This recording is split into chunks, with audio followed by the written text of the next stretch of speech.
Bom dia, Escola de Profetas. Bom dia! Bom dia, Bia. Bom dia, professora. Bom dia, Escola de Profetas. Bom dia! E bom dia para você que está em casa acompanhando conosco mais um dia desse ano bíblico maravilhoso que começou essa semana. E o nosso encontro aqui tem sido cada vez mais especial, né? Claro, pela presença de Jesus e pela presença também daqueles que têm acompanhado o nosso vídeo, o nosso ano bíblico aqui. Que você também seja um missionário compartilhando esse vídeo, alcançando outras pessoas, porque o mundo está necessitando da palavra do Senhor. E você pode alcançar uma pessoa compartilhando esse vídeo também. E para começar o nosso dia melhor ainda, nós vamos fazer uma oração agora. E eu convido você também a participar dessa oração conosco.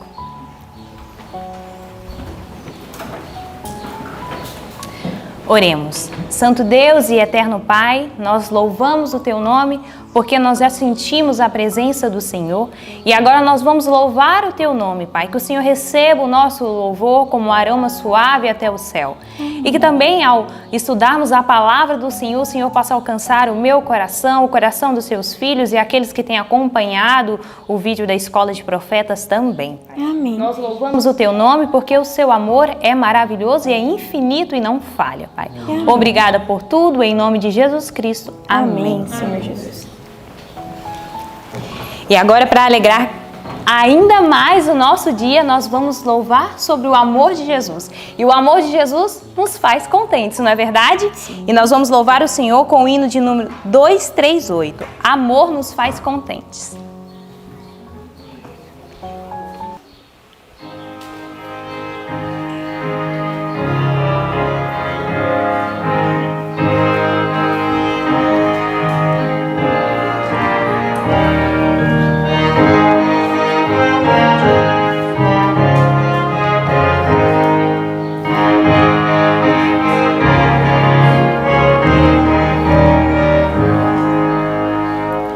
Amor nos faz contentes, o amor nos dá prazer.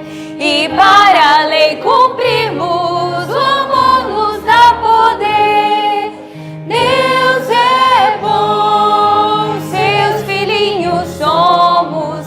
Deus é bom, quer o nosso amor. Amor nos faz contentes, o amor nos dá prazer. E para a lei cumprirmos, o amor nos dá poder. O mundo tem tristezas e cheio está de dor. Depressa, pois busquemos rendidos ao Senhor.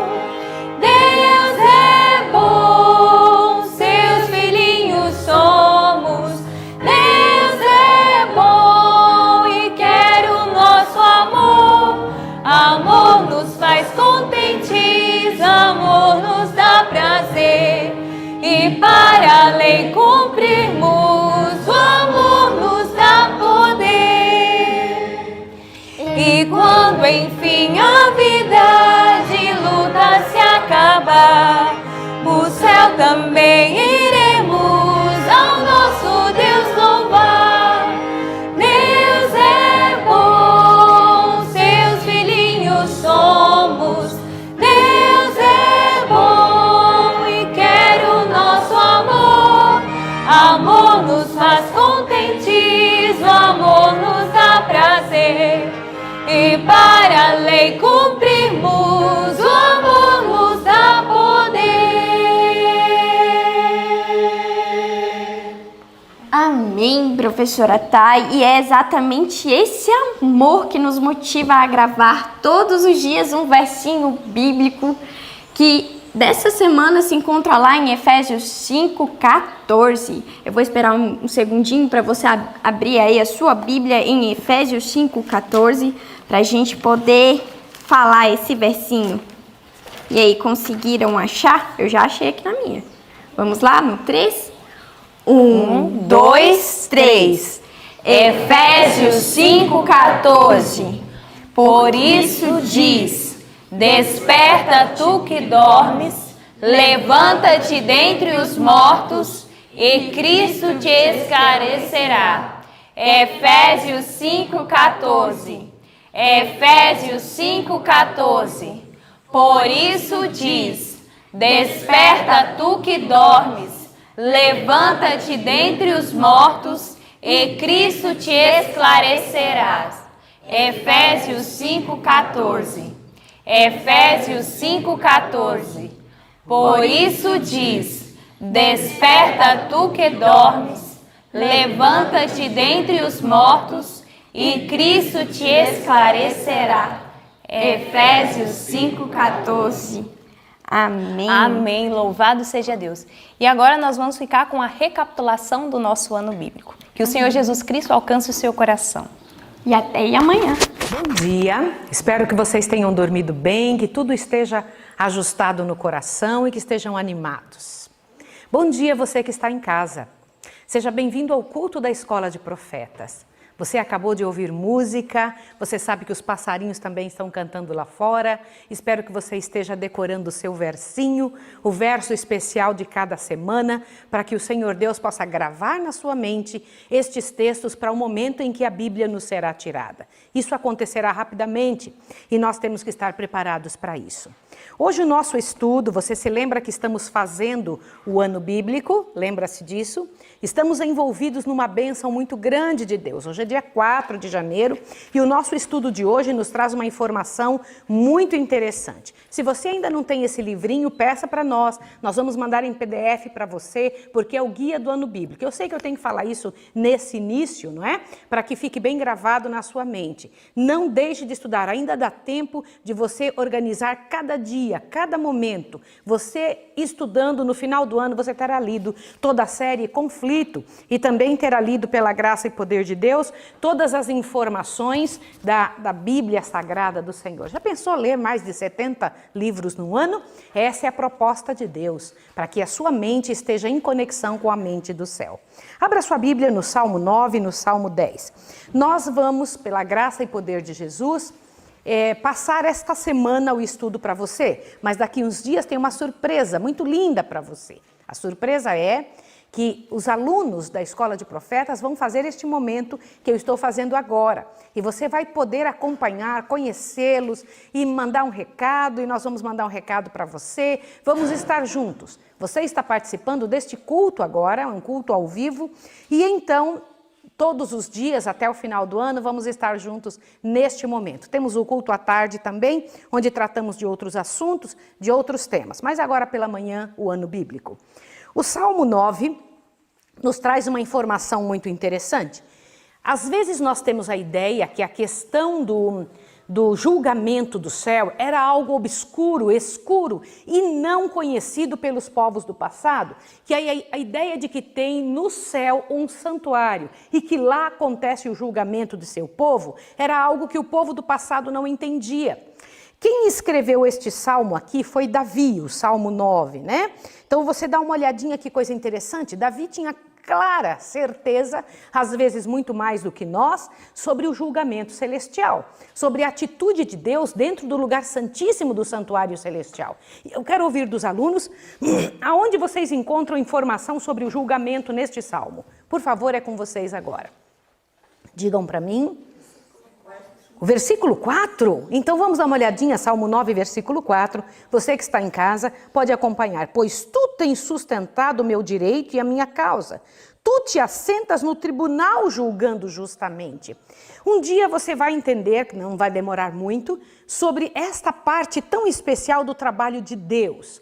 Após pecado, algumas atitudes e algumas atividades de Deus precisaram ter sido mudadas. Jesus era o Criador. Após o pecado, ele é também o Salvador, Redentor da humanidade. É uma outra função de Jesus. Aliás, Jesus tem 38 nomes que são qualidades do que ele faz por nós. Atitudes que Jesus desenvolve por nós. E isso é muito interessante que você entenda. Por que ele é chamado Estrela da Manhã? Por que ele é chamado a Majestade do Céu? Por que ele é chamado Rei dos Reis? Quando ele toma esse nome? Quando ele recebe sobre si essa atitude? Por que ele é chamado de Miguel?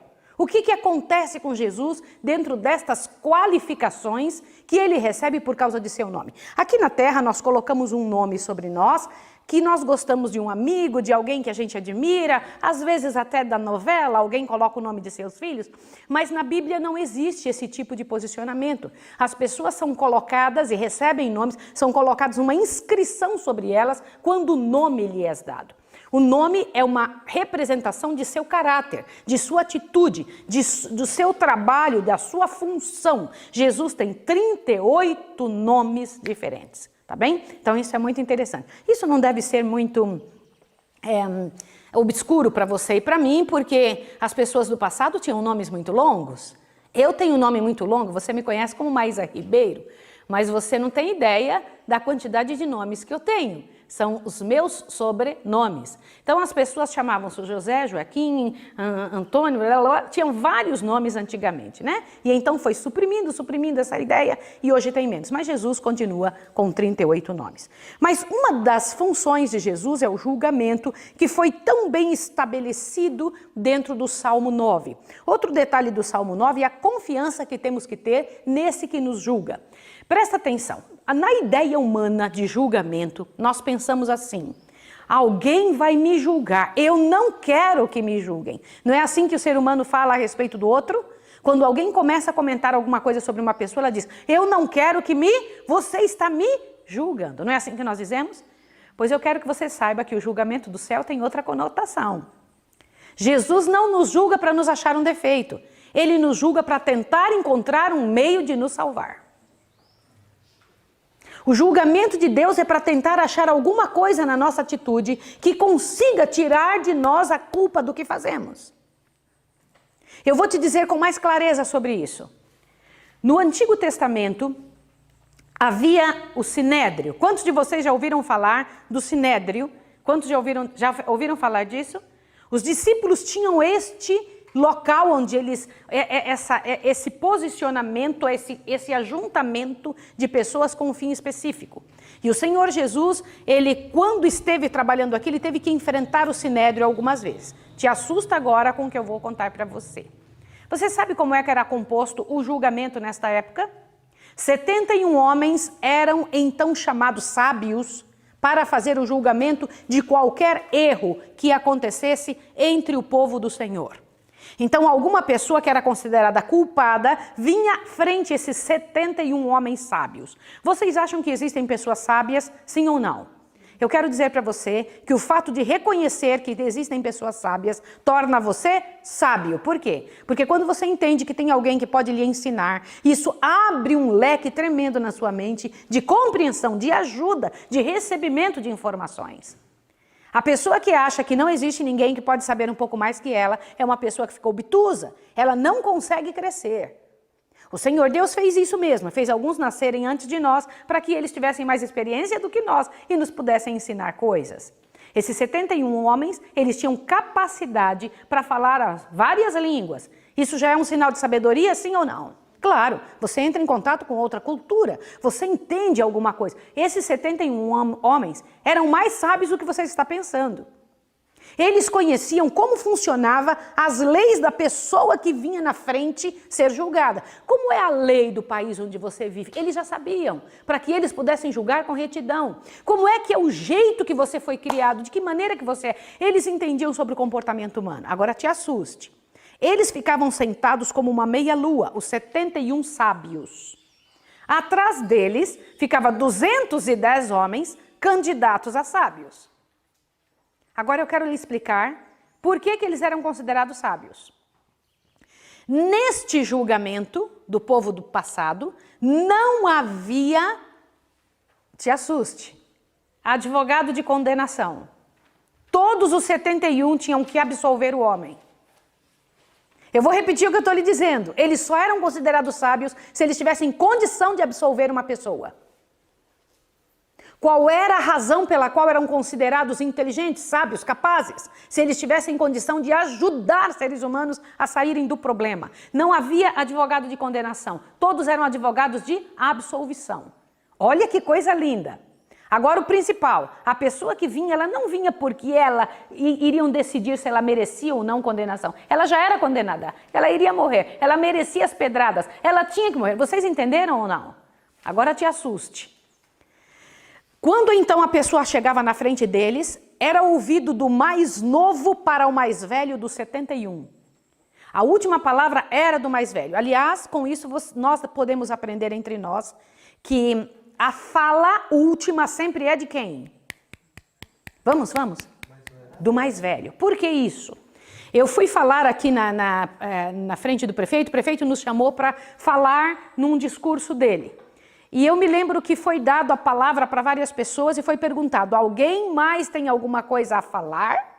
Então, quando ninguém tinha mais nada a falar, a última palavra foi de quem? Da maior autoridade que tinha naquele dia, que era o prefeito.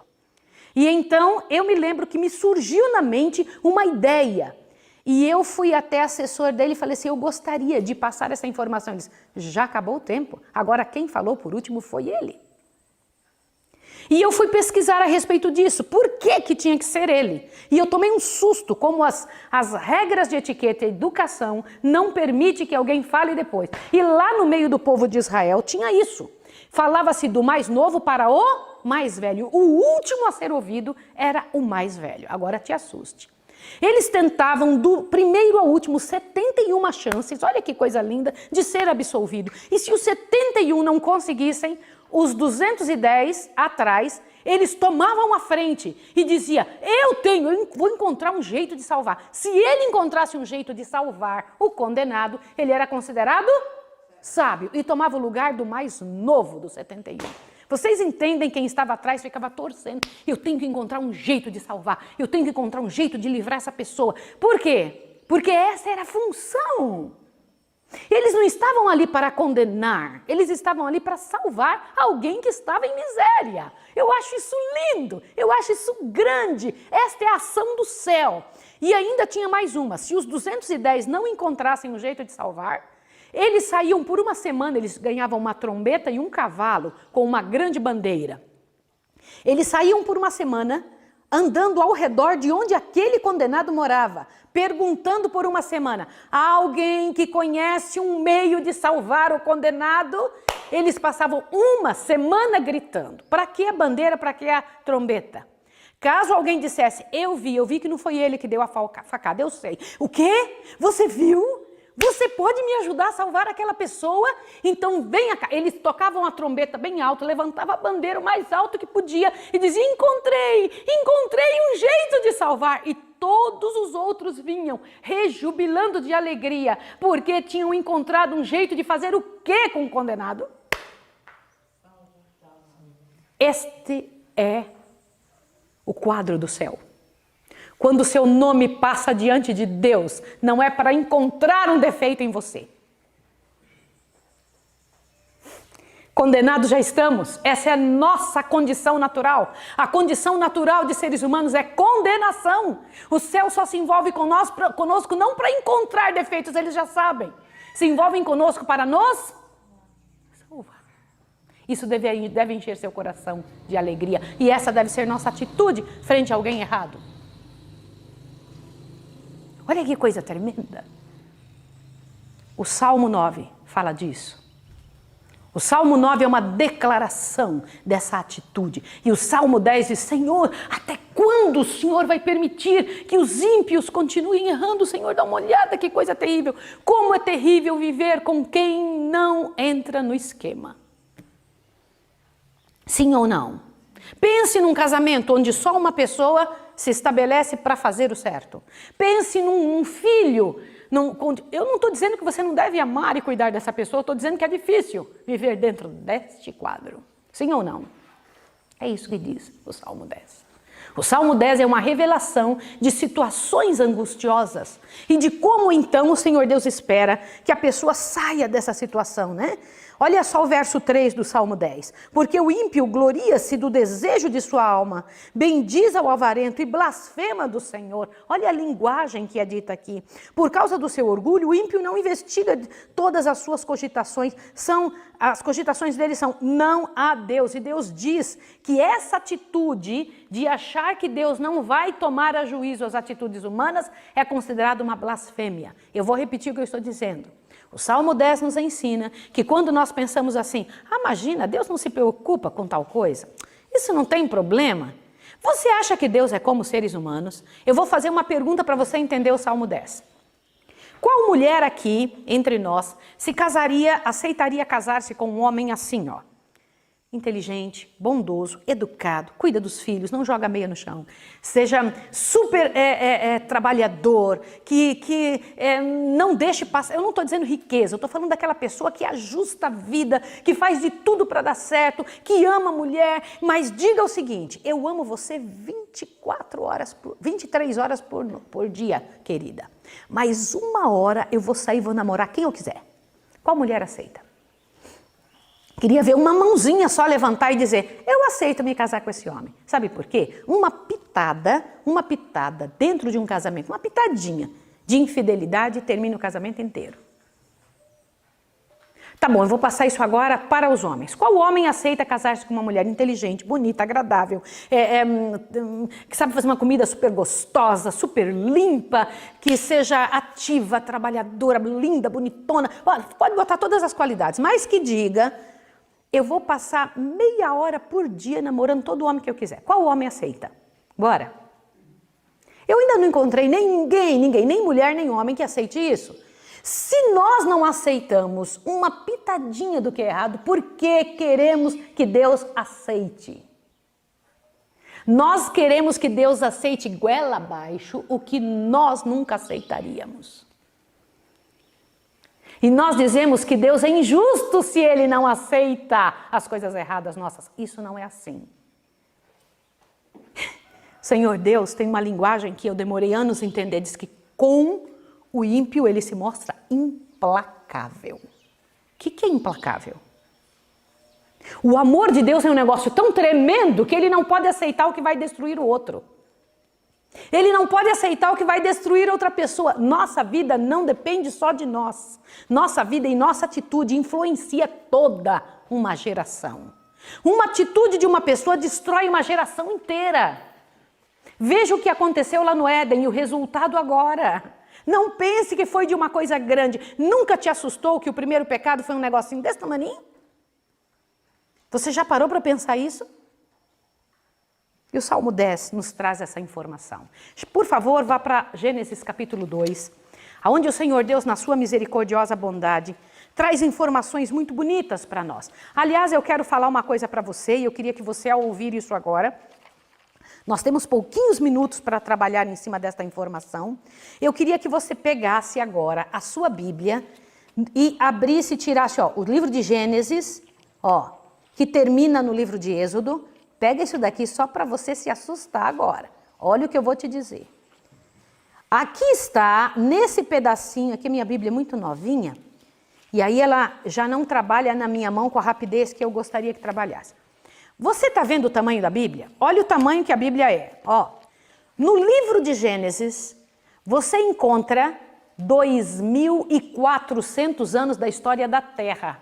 Nós temos 6.000 anos de história de seres humanos vivendo na Terra. Só no livro de Gênesis, aqui está, olha que coisa interessante, 2.400 anos. Este livro contém informações tremendas, que se nós estudarmos, nós vamos entender uma série de situações. Existe uma Bíblia dentro do livro de Gênesis. Existe toda uma compreensão, e eu quero te dizer, literal, dentro do livro de Gênesis. Um negócio fabuloso, grandioso, único, que se você puder entender, a sua vida toma um outro vulto. O restante da Bíblia conta a história de como este Gênesis se desenvolveu. E no livro de Apocalipse, o último livro, explica, aqui conta como o pecado entrou no mundo. No meio da Bíblia, como ele se desenrolou. E no último livro da Bíblia, que é o Apocalipse, conta como o pecado vai sair do mundo. Interessante, né? Livro de Gênesis, como o pecado entrou no mundo.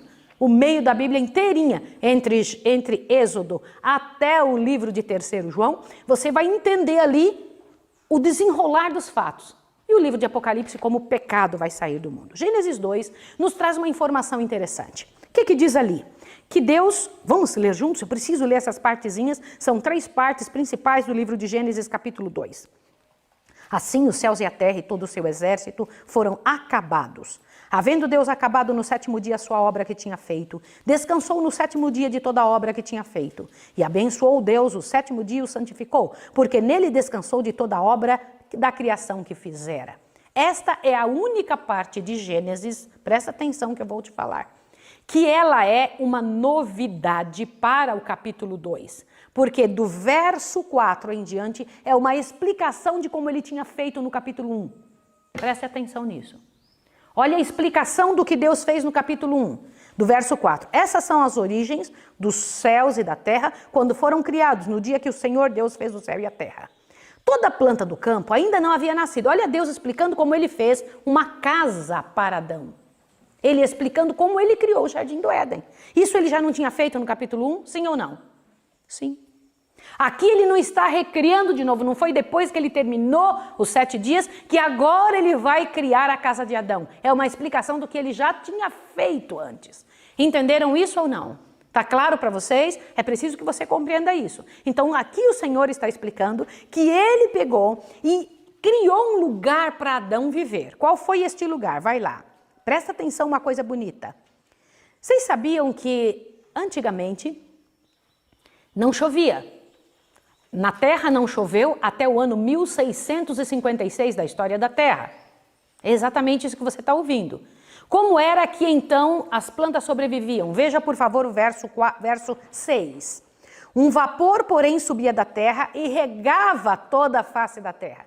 Quando eu cheguei nos Estados Unidos, eu me lembro que eu acordava bem cedo, bem brejeira mesmo, né? Como qualquer pessoa que tinha vindo de um país como este. E eu ficava lá fora olhando um negócio antes do sol nascer, porque eles fazem isso antes do sol nascer. Sprinklers, eles são levantados da terra. Quando eles levantam da terra, eles molham tudo e antes do sol nascer, pumba, desce tudo. E eu ficava olhando aquilo, eu achava o máximo. Eu saía para olhar e quando eu via aquele barulhinho, porque tem um barulhinho específico para subir tudo aquilo do chão, eu saía correndo para ir ver e ficava lá fora olhando. Parecia meu filho quando era criança para olhar o caminhão de lixo. Ele amava ouvir o barulho do caminhão de lixo, saía correndo para ver, porque ele achava o máximo alguém correr atrás daquele lixo todo. E eu ficava olhando. Sabia que no início foi assim? A terra não caía de cima a chuva. Caía de baixo. Daqui a 4 estudos você vai entender por quê e quando e por que razão Deus começou a fazer chuva descer de cima, não de baixo. Mas não parece um negócio interessante? Hoje quando a gente planta, faz plantinhas, cria plantinhas, acontece um negócio interessante. Eu percebi que se a gente jogar água por cima, olha o que eu vou te contar, e não de baixo para cima, que é o gotejamento, quem está aqui e planta, que é o Léo que está ali, é o Felipe que está ali, sabe o que eu estou dizendo. Se você joga água em cima da planta, ela cresce menos. Se você colocar água por baixo dela, no gotejamento, ela fica viçosa e grande. Por que será? Tudo que Deus faz está certo. Você não tenha dúvida. A gente só perde tempo quando fica tentando encontrar outra saída.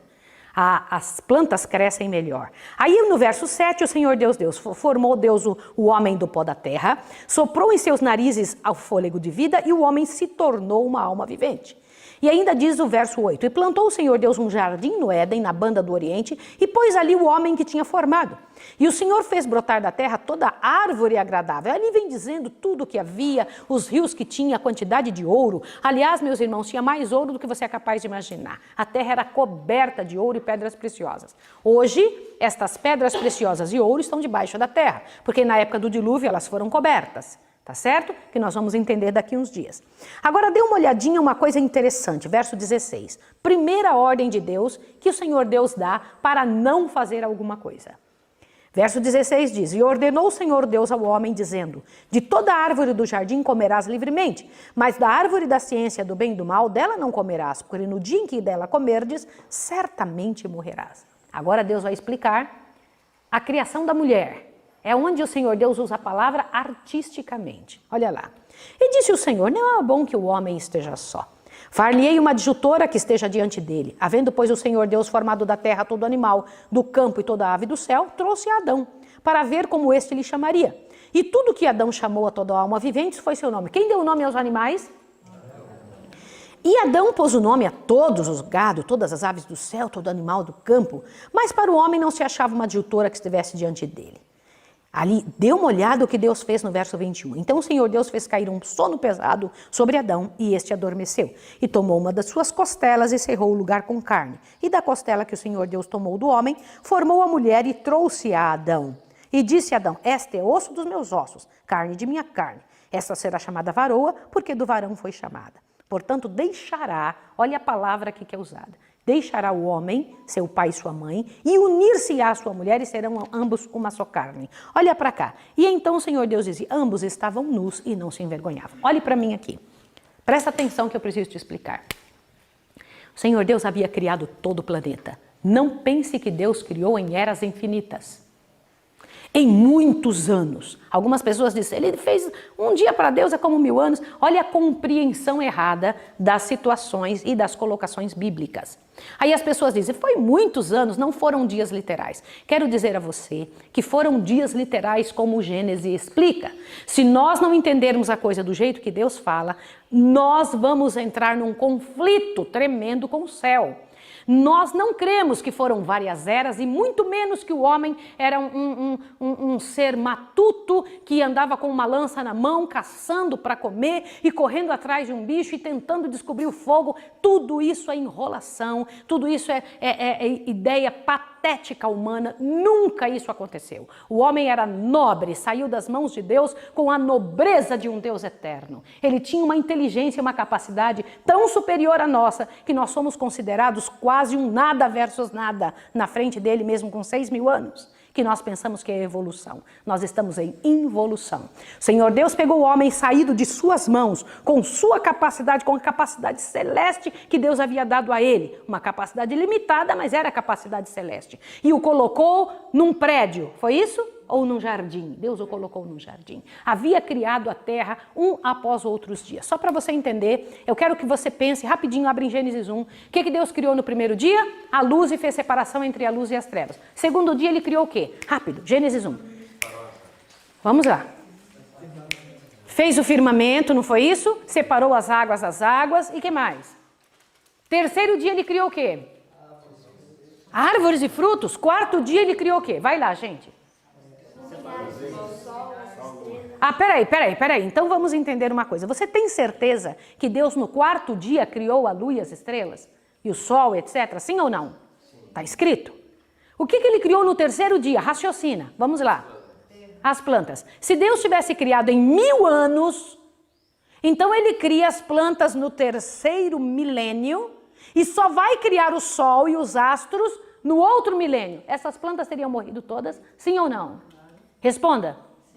Obviamente.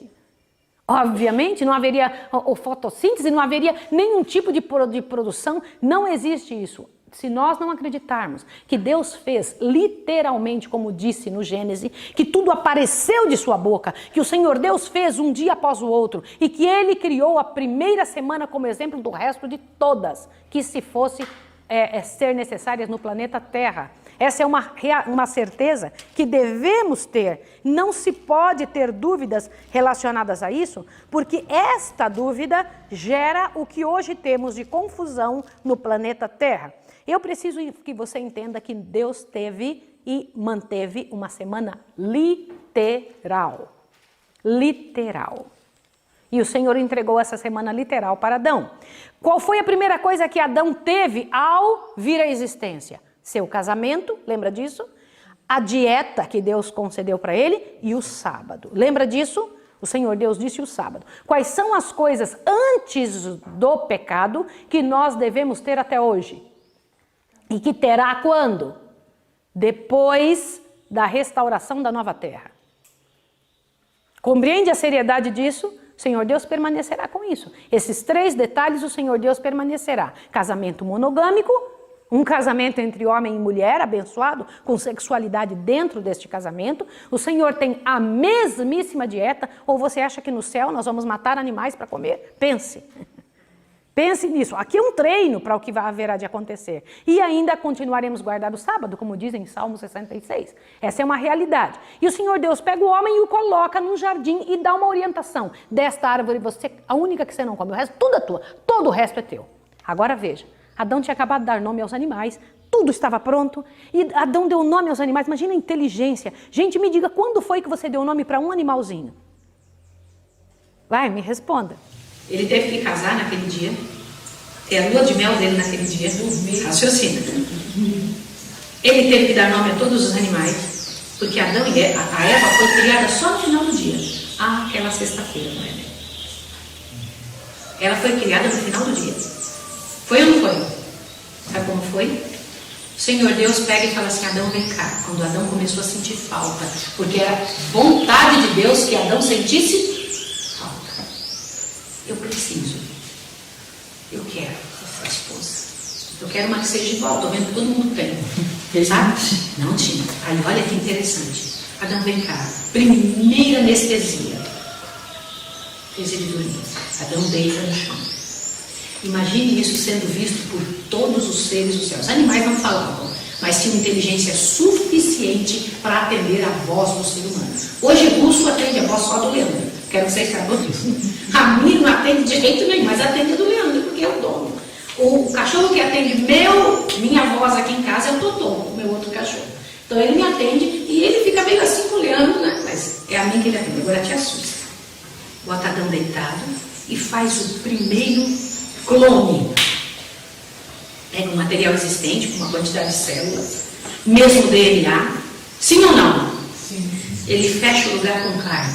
Deus é capaz de fazer isso, Adão? Sim. Em 2 milésimos de segundo. Arranca, tira fora. Olha que bonito. E pega aquilo e modela artisticamente. E a mulher vem em existência. Primeira coisa que eu acho que Deus fala para Jesus: não miséria. E eu vou te mostrar uma coisa. Ai, que flores lindas. Nossa, que bonito isso aqui. Vem cá, que eu vou te mostrar uma coisa mais bonita. E sai andando com ela. E ela olhando, nossa, como o mundo é lindo. Mulher é assim, porque Deus a fez com uma percepção diferente. Mulher tem outra percepção. Mulher não é igual ao homem. Homem não é igual a mulher. Mulher tem detalhes. Mulher é toda cheia, como eu falo para a Rebeca, forte, mas delicada. A firmeza de um aço, mas a maciez de um veludo. Sim ou não? É assim. E eu imagino o Senhor Jesus pegando na mão dela, falando: vem cá que eu tenho uma coisa para te mostrar. E ele vem andando com ela, e quando ela fala: Senhor, o que é isso? Aí o Senhor Deus fala: é teu? E eu imagino ele balançando Adão: Adão, acorda, acorda, Adão, porque Deus é o Deus das surpresas agradáveis. Eu quero que você saiba que Deus tem prazer no amor humano. Deus tem alegria nisso. Acorda, Adão. Adão abriu os olhos. Eu imaginei ele olhar assim, e Deus teve que casar rapidinho, porque senão daria problema. Foi ou não foi? Rápido! Casou na mesma hora. Agora imagine, quem foi que fez o casamento dos dois? Irmãos, no meu casamento tinha 8 pastores. Acho que para casar muito bem, né? Para casar muito. E eu casei 4 vezes. Casei lá na América, casei aqui no Brasil, tive que casar. Agora presta até com o mesmo homem. Ei, casei 4 vezes com o mesmo homem, viu? Agora veja. Olha que interessante. Casou Adão e Eva. E quem foram as testemunhas? Os anjos foram as testemunhas. Quem foi que estava vendo este casamento? Imagina aquela multidão. Qual foi o local que foi feito esse casamento? A bênção de Deus sobre eles. Isso aconteceu no 6º dia. Mas o que eles tinham que fazer imediatamente após este momento da lua de mel deles? Daquele que eles tinham que descansar no Senhor. A primeira lição que Deus quis ensinar para o homem: existe uma restrição, filho. Mas existe, você vai entender amanhã que restrição e por que este não de mexer naquela árvore.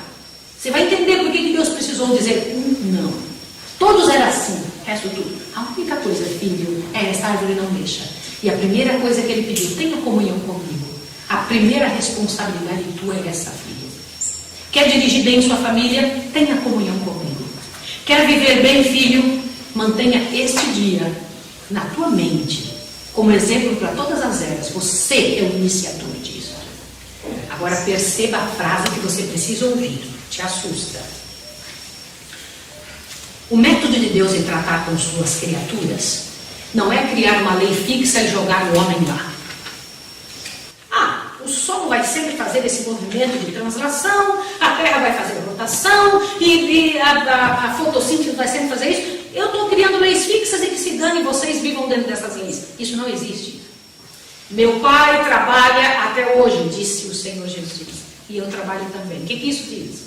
O Pai eterno rege todos os mundos. É Deus que rege todas as coisas. Deus rege o equilíbrio do seu corpo. Irmão, você não sabe quando eu acredito que Deus pode, num toque, dizer assim, fazer a vontade dele e mudar tudo. Pode ou não pode?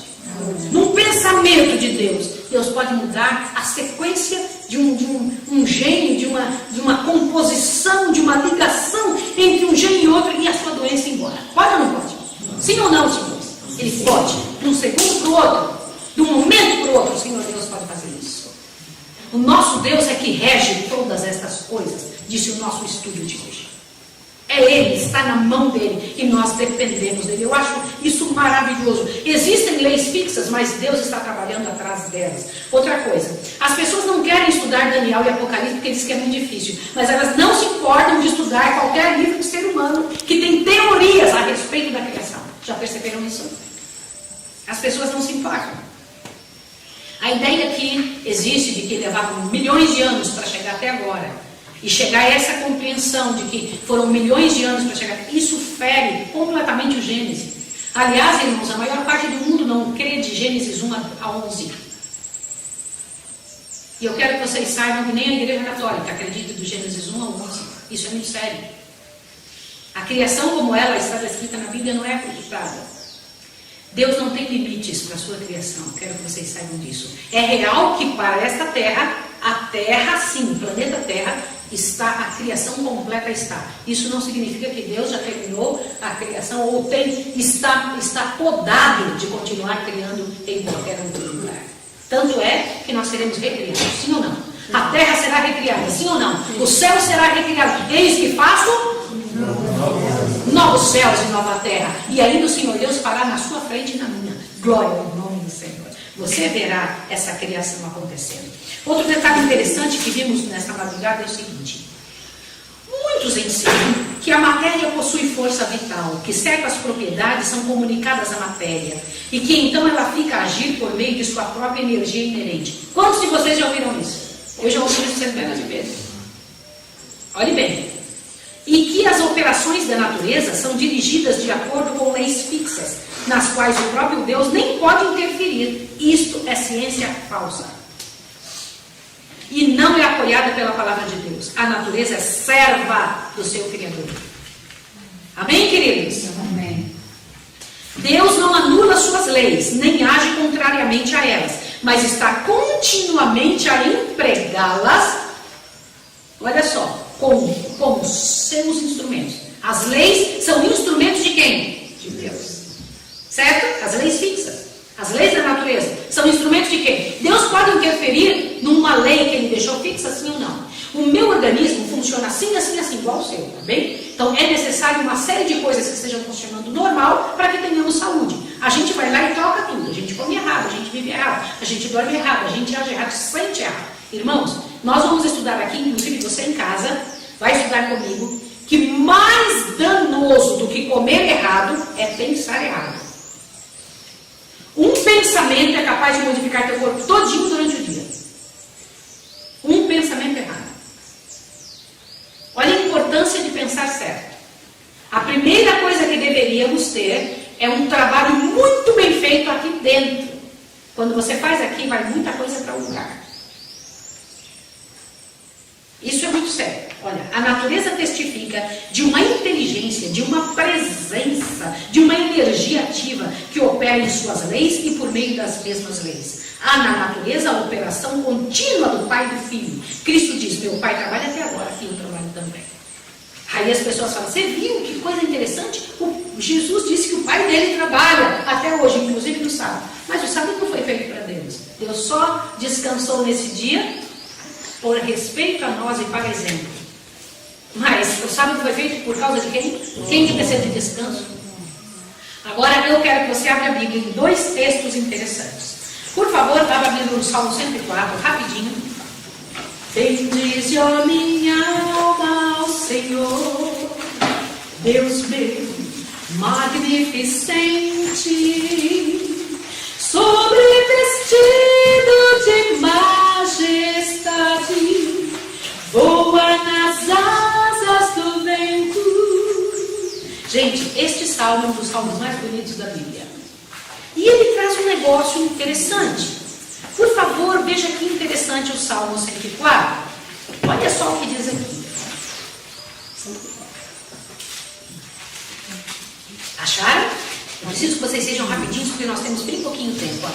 Bendize, ó minha alma, Senhor, Senhor Deus, Tu és magnificentíssimo, estás vestido de glória e majestade, cobre-se de luz como de um vestido, estende os céus como uma cortina, põe nas águas os ligamentos de sua câmara, faz das nuvens o seu carro e anda sobre as asas do vento, faz dos ventos seus mensageiros, de seus ministros um fogo abrasador. Lançou os fundamentos da terra para que não vacile em tempo algum. Tu a cobristes com o abismo, como uma veste, e as águas estão sobre os montes. A tua repreensão fugiram, a voz do teu trovão se apressaram. Subiram os montes, desceram os vales, até o lugar que para elas fundaste.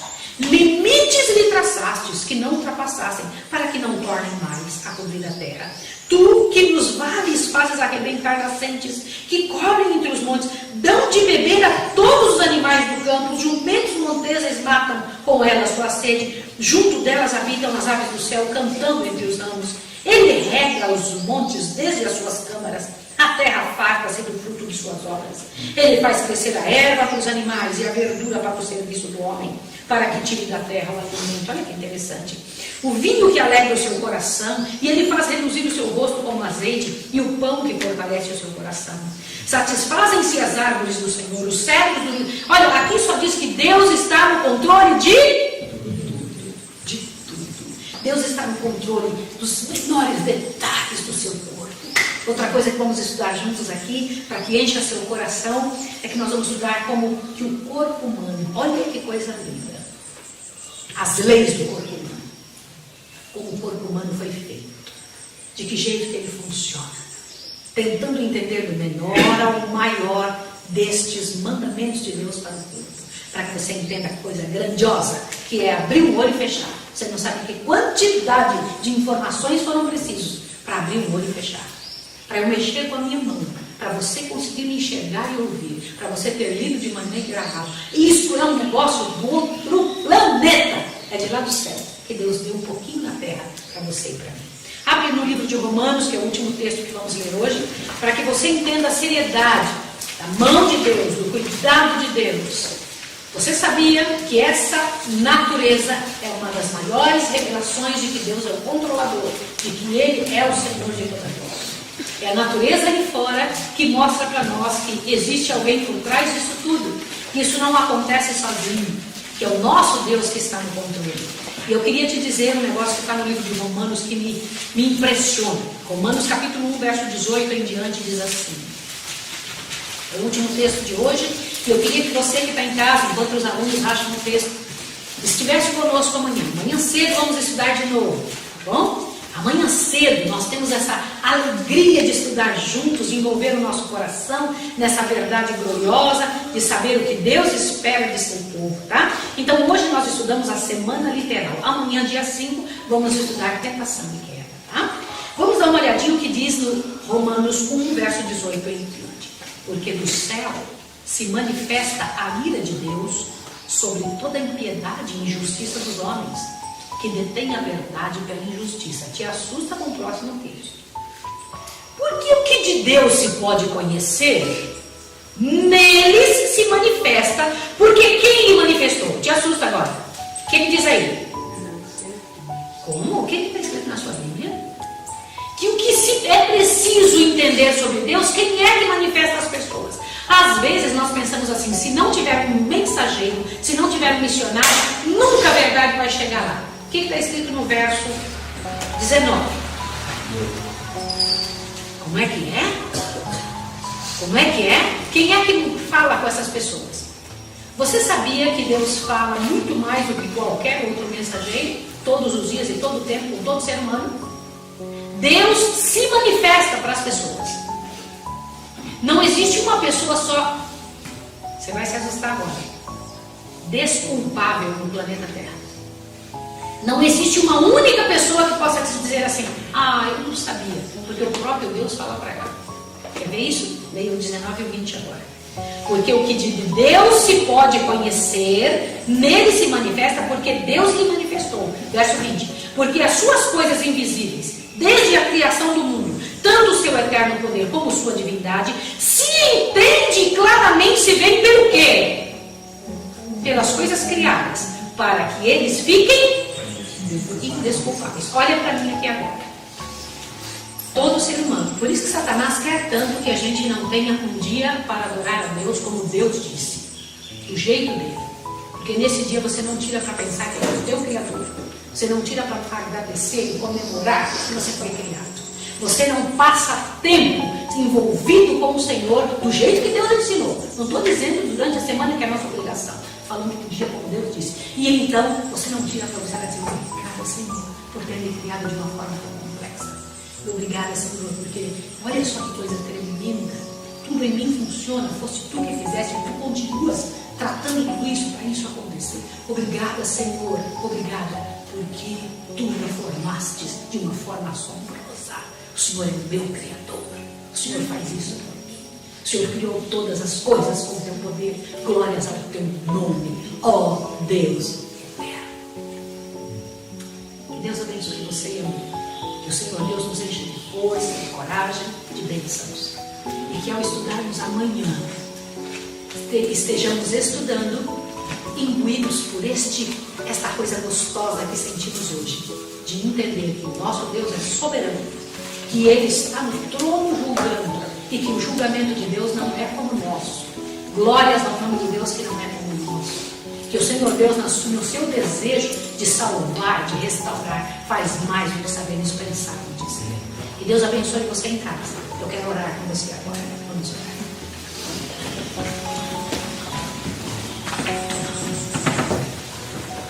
Vamos agradecer ao Senhor. Você se importa de ajoelhar comigo? Você se importa de orar comigo ajoelhar? Senhor Deus dos exércitos, amado Pai Celestial, que alegria, Pai Santo, poder estarmos envolvidos com estas coisas, com estas informações. Nós somos teus filhos, Senhor. Ajuda-nos a entender que nós não sabemos o que tu sabes e devemos seguir o que tu dizes. Ensina-nos, ó Pai, trabalha conosco. Glórias ao teu nome pelo julgamento do céu, pela maneira como o céu julga. Glórias ao teu nome pela alegria composta, envolvida, relacionada aos seres humanos. Obrigadas por leis fixas que tu governas. Obrigada pela semana liberal.